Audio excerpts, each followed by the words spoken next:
কাজ করলে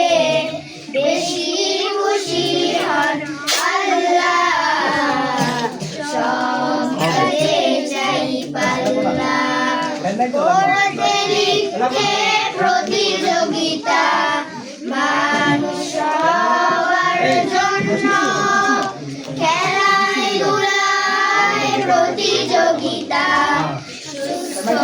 রবার জন্য পড়তে লিখতে প্রতিযোগিতা, মানুষ সবার জন্য খেলায় ধুলায় প্রতিযোগিতা, সুস্থ রবার জন্য উজান গানে পাল্লা যেমন, উজান গানে পাল্লা যেমন, যাই দিয়ে মাঝি মাল্লা, সব কাজে চাই পাল্লা, সব কাজে